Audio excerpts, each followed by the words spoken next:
Hello दोस्तों आज की इस वीडियो में हम लोग बात करने वाले हैं कक्षा 10 के जो हिंदी का जो आपका पेपर है उसमें आपका कुछ इस टाइप का ये क्वेश्चन आएगा और वो भी आपका एक तो नहीं टोटल 6 नंबर के लिए ऐसा प्रश्न आएगा। ठीक है, जिसमें आपसे कहा जाएगा कि निम्नलिखित गद्यांशों में से किसी एक के नीचे दिए गए प्रश्नों के उत्तर दीजिए। ठीक है, इसी तरीके का दो आपका रहेगा। ठीक है, अथवा करके दिया रहेगा, इसमें से आपको किसी एक का आपको आंसर बताना होगा। ठीक है, जैसे यहाँ पर हमने एक यहाँ पर ये गद्यांश का एक छोटा सा पैराग्राफ है जिसको हमने यहाँ पर ले रखा है। ठीक है, अब जैसे कि इसको आपको कैसे हल करना है। ठीक, देखिए यहाँ पर आपका कहेगा, देखिए ये आपका 2 नंबर का रहेगा, ये भी आपका 2 नंबर का रहेगा और ये भी आपका 2 नंबर का रहेगा। ठीक है, अथवा में अगर इस तरीके का दे देता है तो ये भी आपका 2 नंबर का रहेगा। ठीक, जब अथवा में इस तरीके से देगा तो या तो ये करिए या तो ये करिए। ठीक है, दोनों कर देंगे तो फिर आपका ऐसा नहीं कि 4 नंबर मिल जाए, मिलेगा आपका 2 ही नंबर। ठीक है, टाइम आपका वेस्ट होगा, तो कोई एक एक करना है। ठीक, ये चीज़ क्लियर हो गया।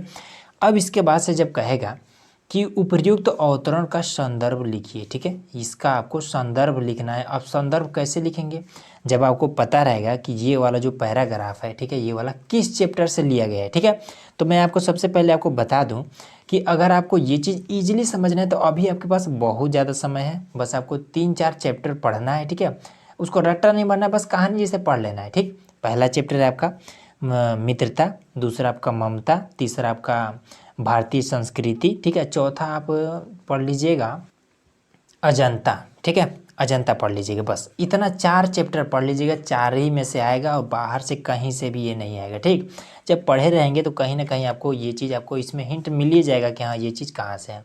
तो मैं आपको सबसे पहले बता दूंगा कि ये वाला जो पैराग्राफ है ये वाला आपका है ममता चैप्टर से। ठीक है, जिसके लेखक है जयशंकर प्रसाद।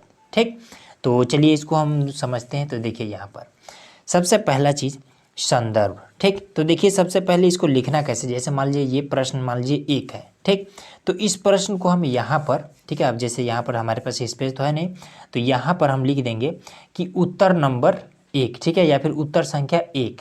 ठीक, उसके बाद से ये वाला जो अ है यहाँ पर हम अ लिखेंगे, उसके बाद से संदर्भ हेडिंग डालेंगे और उसके बाद से ये संदर्भ लिख देंगे। ठीक, संदर्भ में कैसे लिखेंगे कि प्रस्तुत गद्यांश हमारी पाठ्यपुस्तक हिंदी के गद्य खंड से में संकलित ममता नामक, ठीक है, पाठ से अवतरित है। इसके लेखक जयशंकर प्रसाद जी हैं। ठीक है, देखिए ज़्यादातर स्टूडेंट क्या करते हैं, इसमें यही गलती करते हैं कि लेखक की जगह कहीं कहीं रचयिता कर देते हैं। ठीक है, या फिर कहीं कभी कभी क्या करता है, जहाँ पर रचयिता लिखना होता है वहाँ पर ये लेखक डाल देते हैं। ठीक है, तो ये वाला आपको गलती नहीं करना है।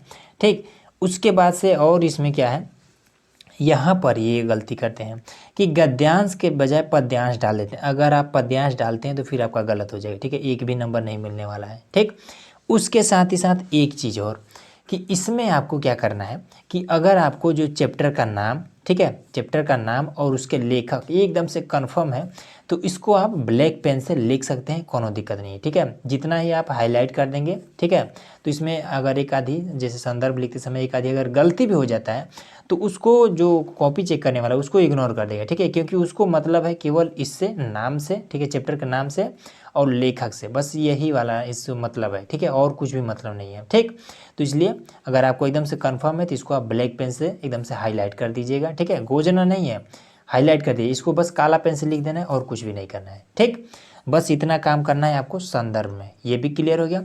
दूसरा चीज़ कह रहा है कि रेखांकित अंश की व्याख्या कीजिए। अब देखिए रेखांकित अंश की व्याख्या आप कैसे कर पाएंगे, जब आप ममता चैप्टर को पढ़े रहेंगे। ठीक है, जब पढ़े रहेंगे तभी आपका हो जाएगा। जब पढ़े रहेंगे तो उसमें क्या होता है कि इधर उधर से बस कहानी को क्या करना है, अपने भाव में लिख देना है। ठीक है, बना बना करके, उसमें ज़्यादा कुछ नहीं करना है। ठीक, अब जैसे यहाँ पर आपका रेखांकित अंश दिया है कि हे भगवान, तब के लिए विपदा के लिए इतना आयोजन, परम पिता की इच्छा के विरुद्ध इतना साहस, पिताजी क्या भूख न मिलेगी, क्या कोई हिंदू भूपृष्ठ पर न बचा रह जाएगा जो ब्राह्मण को 2 मुट्ठी अन्न दे सके, यह असंभव है। फिर दीजिए पिताजी, मैं काँप रही हूँ, इसकी चमक आँखों को अंधा बना रही है। ठीक है, अब देखिए ये चीज़ आपको ऐसे तो नहीं समझे, अगर आप इसको चैप्टर को पढ़े रहेंगे तो आप बना बना करके इधर उधर से थोड़ा सा लिख सकते हैं। ठीक है, ज़्यादा कुछ नहीं करना। देखिए इसमें आपका क्या है, जैसे यहाँ पर हमने लिख रखा है। ठीक है, इसमें मेन आपका संदर्भ होता है। अगर आपने संदर्भ सही से लिख दिया है तो इसमें आपको थोड़ा सा इधर उधर भी करके लिखते हैं, कोनो दिक्कत नहीं है। ठीक, पर संदर्भ आप नंबर में आपको क्या करना है, सिंपल आपको रेखांकित अंश का व्याख्या, ठीक है, ये हेडिंग डालना है ब्लैक पेन से और इस तरीके से आपको बना देना है, ठीक है। और मन करे तो स्केच सेट भी डाल सकते हैं, ठीक है, अगर आप मतलब कि बेहतर सुंदर सुंदर अगर लिख ले रहे हैं तब, ठीक है। अगर राइटिंग थोड़ी भद्दी है तो फिर स्केच का यूज मत करिएगा, ब्लैक पेन ही लिखिएगा, ठीक। इसमें आपको हमने यहाँ पर क्या लिखा है कि हे भगवान, मेरे इस पिता को, ठीक है, इस पिता को धिक्कार है जिसने मुसीबत के समय के लिए अपना ईमान धर्म बेचकर घूस के रूप में यह विपुल स्वर्ण राशि प्राप्त किए हैं, ठीक है। मेरे यह पिता भी कितने मूर्ख हैं जो यह नहीं जानते कि हम अपनी इच्छा से सब कुछ नहीं कर सकते, ठीक है। यदि हमारे भाग्य में मुसीबत है तो किसी भी स्थिति में टाला नहीं जा सकता है, ठीक है। तो ये इतना हमने लिख रखा है, ठीक है। इसको हमने देखिए, इसके पूरे चैप्टर को हमने पढ़ा था तो थोड़ा हमें अंदाजा था, ठीक है, और हमने बुक से भी देखा है। तो इस तरीके से हमने यहाँ पर थोड़ा बहुत इधर उधर करके बना के हमने इसको अपने भाव में लिख रखा है, ठीक। तो इसी तरीके से आपको अब लिखना है। अब जैसे यहाँ पर आपका 100 नंबर है, ठीक है, कह रहे उपयुक्त गद्यांशों में किस कार्य को ईश्वर के इच्छा के विरुद्ध बताया गया है, ठीक है।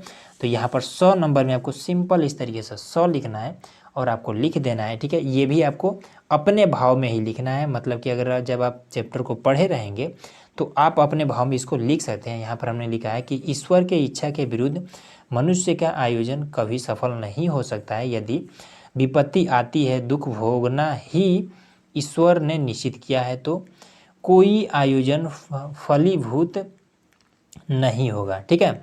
अपवित्र स्रोत कभी फलदायी नहीं होता है। गलत तरीके से प्राप्त धन केवल विनाश का कारण होता है क्योंकि यह ईश्वर की इच्छा के विरुद्ध है। बस इतना आपको लिख देना है, ये आपका 6 नंबर कंप्लीट हो जाएगा, ठीक है। इस तरीके से आपको करना है, ठीक। तो उम्मीद है कि ये चीज़ आपको इजीली समझ में आ गया होगा। तो चलिए मिलते हैं नेक्स्ट वीडियो में। तो उसके लिए आप चैनल को सब्सक्राइब जरूर कर लीजिएगा ताकि इसी तरीके के जब और भी मैं वीडियो लाऊँ तो उसका आपको नोटिफिकेशन ईजिली मिल जाए।